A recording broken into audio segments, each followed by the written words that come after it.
In all of my years being alive, you guys, I have witnessed so many things and I have heard so many things. When I was 7 to 8 years old, my mother was diagnosed with stage 2 colon cancer. And still to this day, she has been cancer free for 13 plus years after she had the surgery and all that.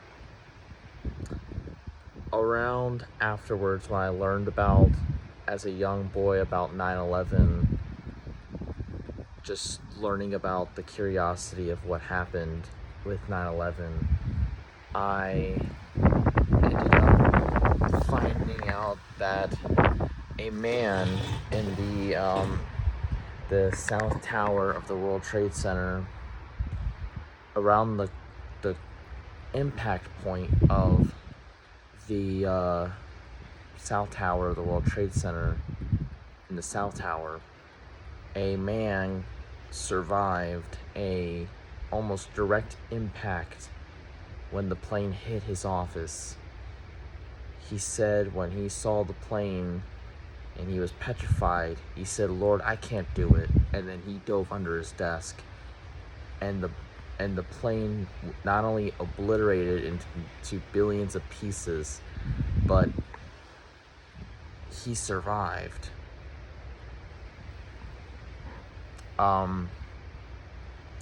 A recent event that happened last year, a family member of mine had a enlarged aorta and they had to have major surgery. And what has happened is that this family member of mine is part of the 1% in the entire world that has survived an aorta surgery and has recovered. And around this time, though this is off subject a little bit, I was testifying to someone that I know that no one's promised tomorrow, and I was very serious about when I told this person this. And then not 5 minutes later, my mom texted me about this family member that this person's going to the hospital because of a heart issue. And then today, I learned that this is something that I never knew, which I'm shocked. When the North Tower of the World Trade Center collapsed, a man with a group of his work colleagues, they were at the 22nd floor, and the tower came crumbling down right above them. This man dove into a corner of the stairwell, covering his face, and while everything was shaking, all of the co-workers, well, at least two as I've heard from this story, went on to the on-flooring of the 22nd floor, which at that point, that's instant death. But this man decides to go into the corner of the stairwell, of the half part of it, and said he felt the floor shifting and the walls shifting, meaning the building that he was in, the North Tower, was absolutely coming down. And when he said that the building and everything was crumbling around him, he saw a bunch of stars go around him, and then literally, wham, he got hit and was knocked out for 2 hours. But then he woke up and saw blue sky, and then saw literally everything around him into almost everything obliterated into billions of rubble and just a heap of rubble. And that made me think earlier that if you've been given a second chance of life, excuse me guys, if you've been given a second chance of of life to live. Serve the Lord his way and not your own way. And I'll give one more example.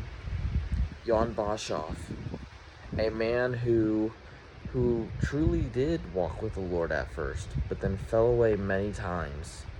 But then July 28th, 1998, I believe it was, that he said he had a heart attack and he died. And he was on his way to hell.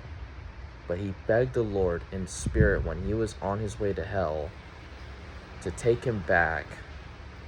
And on the other side of the fence, in reality as we know, his wife was praying for him to come back. And Jan Boshoff did.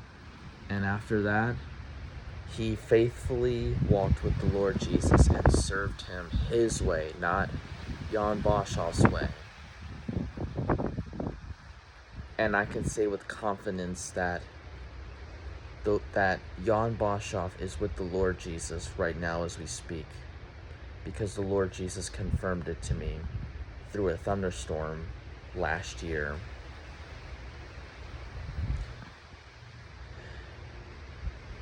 Jan Boshoff was given a chance of second life, literally, and he well worth he did. Basically, if you guys are understanding what I'm trying to say, is he spent his second life well worth serving the Lord's way, not his own way. This video is specifically for people that have literally been given a second chance of life. And this is just something that I want to mention, is that life is serious. You are not promised tomorrow. You need to serve Jesus his way, not your own way. This doesn't just go for me, but this goes for anyone who listens.